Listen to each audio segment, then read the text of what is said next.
Bom dia! Louvado seja Deus por mais esse dia de vida e muito obrigado pela sua preciosa companhia. Eu tenho uma palavra de Deus para o seu coração nesse momento. Uma palavra que pode sim ajudar você a ter uma vida melhor, independente dos problemas que você venha passar, que você enfrente, independente das situações adversas que a vida possa te oferecer. É uma palavra que vai, sem dúvida nenhuma, abrir os seus olhos para um novo horizonte, uma vida que Jesus Cristo planejou para você. Como essa palavra pode abençoar a sua vida, pode também abençoar a vida de outras pessoas, e você pode ser o instrumento de Deus para fazer isso. Basta compartilhar com alguém. Compartilhe agora. Dá o seu like, inscreva-se no nosso canal, seja membro do nosso canal, e se você quiser adquirir Bíblias ou livros com o melhor preço, clica no link que está aqui no box de informações, o link das livrarias Família Cristã. Lá sempre tem ótimas ofertas para você. Que Deus te abençoe. Hoje é quinta-feira, dia 19 de dezembro de 2019. Eu sou o Ney Santos e é com muita alegria que eu trago até você, num oferecimento das livrarias Família Cristã, a palavra de hoje. Abra comigo a sua Bíblia na carta aos Colossenses, capítulo 1, versículo 24. Agora me regozijo nos meus sofrimentos por vós, e preencho o que resta das aflições de Cristo na minha carne, a favor do seu corpo, que é a Igreja. Como é interessante você ver alguém dizendo: me alegro, me regozijo nos meus sofrimentos. Parece estranho, não é? Porque a maioria de nós, a maioria das pessoas, diante da dor, da luta, da adversidade, do sofrimento, a gente tem uma série de sentimentos, mas dificilmente a gente vai ter um sentimento de alegria. Dificilmente alguém vai dizer: eu estou feliz porque eu estou passando por esses sofrimentos. Mas o que nós lemos na Sagrada Escritura, na carta aos Colossenses, nesse capítulo 1, no verso 24, é o apóstolo Paulo, alguém que encontrava-se no mais perfeito juízo, com uma mente sã, com uma mente renovada pelo Evangelho de Jesus, dizendo que sim, ele estava regozijando nos seus sofrimentos. Preste atenção, não era nas situações de alegria, não era nas conquistas, nas vitórias, mas era nos sofrimentos que ele estava regozijando. E aí a gente fica assim meio que sem entender como é que pode alguém estar feliz mesmo diante da dor, da luta, da perseguição, do sofrimento. E quando a gente começa a meditar nestas palavras, a própria meditação, a própria reflexão que a gente faz naquilo que ele diz depois que ele fala que regozija-se nos sofrimentos, a gente começa a entender qual é a razão de Paulo, a despeito da adversidade, estar feliz, estar alegre. Veja o que ele diz: e preencho o que resta das aflições de Cristo na minha carne. Aqui está o ponto-chave: a favor do seu corpo, que é a Igreja. Se fosse para a gente trazer essa expressão para uma linguagem mais próxima, uma linguagem de hoje, era como se Paulo estivesse dizendo: eu me sinto feliz nos meus sofrimentos, mas não é à toa.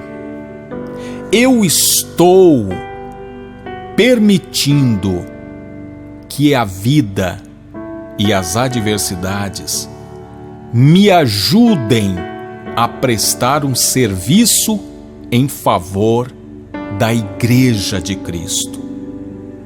Porque se tem uma coisa que fortaleceu, que alicerçou, solidificou a Igreja de Cristo no seu nascedouro, nos primeiros momentos, foram as atitudes, as posturas dos discípulos diante da dor e do sofrimento.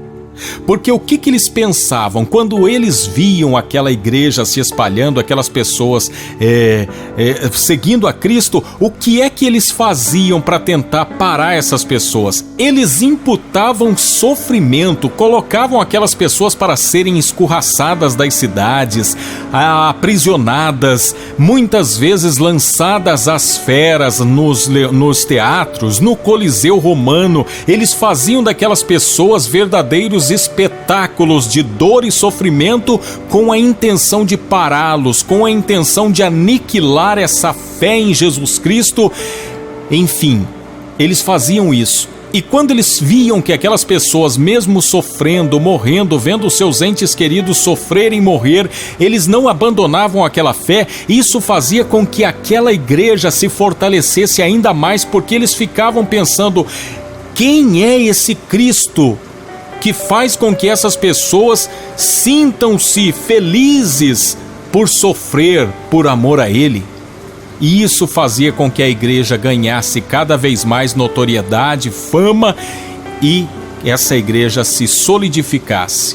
Porque não era uma modinha, não era como hoje uma onda, que a gente vê algumas pessoas de repente vão para um encontro de final de semana, voltam pulando de alegria, parece que a vida delas foi transformada, mas é uma coisa apenas de momento. Dali 2 ou 3 semanas, às vezes elas estão piores do que foram. E quando eu digo piores do que foram, não é porque eu estou dizendo que o encontro não prestou, é porque tem pessoas que antes de você colocar ela na igreja, antes de você apresentar ela ao Evangelho, ela às vezes faz tudo o que faz por ignorância, por não conhecer a Deus, por não ter noção do que está fazendo. Agora, depois que uma pessoa conhece o Evangelho, conhece a Igreja de Cristo e mesmo assim vira as costas para Ele, ela se torna uma pessoa pior do que era antes, porque daí ela está fazendo sabendo que está errado. E aqui nós temos o apóstolo Paulo então dizendo que ele estava feliz pelos sofrimentos que ele estava sofrendo, porque não era em vão. 3 coisas me fazem entender o porquê do apóstolo Paulo não estar praguejando, não estar murmurando e reclamando aqui. Sabe, uma delas é: primeiro, ele encontrou sentido para a sua vida. Ele teve um encontro com Jesus e esse encontro mostrou a ele que a vida é muito mais do que ele pensava. Isso é importante na nossa caminhada. O apóstolo Paulo encontrou sentido para a sua vida.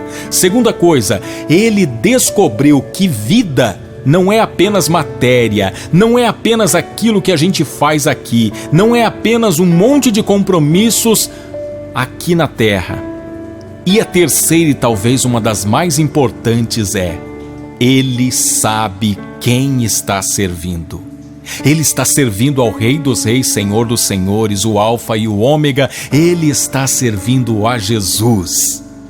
Então, se você me perguntasse: Ney, como que eu faço para ficar como o apóstolo Paulo está nessa situação? Porque eu estou sofrendo, eu estou passando por isso, estou passando por aquilo, como que eu faço? Eu diria para você: ofereça um sentido maior para a sua vida. Não viva a sua vida simplesmente ou meramente para os seus prazeres, para os seus deleites. Viva a sua vida para Deus. Não viva de forma displicente como aquela pessoa que acha que a vida vai durar eternamente e ela não precisa se ater, ela não precisa se preocupar com nada. Lembre-se que a nossa vida pode ser muito breve, muito curta, então nós não podemos nos dar ao luxo de desprezá-la e desperdiçá-la. Viva a sua vida de forma sábia. Entenda que as melhores coisas da vida não estão aqui no campo material, não é aquilo que você está fazendo no seu trabalho, não é aquilo que você está tocando, mas o melhor da vida é no campo espiritual, nos afetos, na vida que nós temos com os nossos semelhantes, no campo espiritual, no campo emocional. E aí você vai ver que as coisas que realmente têm valor nessa vida são coisas que você não precisa se matar de trabalhar para ter. Por último, não viva sua vida apenas para pagar contas e sofrer por pessoas. Se for para sofrer, sofra por Jesus, pois esse sofrimento é mais agradável do que qualquer prazer que qualquer coisa ou pessoa possa lhe oferecer. Vale muito mais sofrer por Jesus do que buscar prazer em coisas ou em pessoas. A vida com Jesus pode sim fazer de você uma pessoa melhor. E Ele quer fazer isso. E a partir do momento que você se entrega a Ele, Ele vai oferecer uma vida maiúscula para você.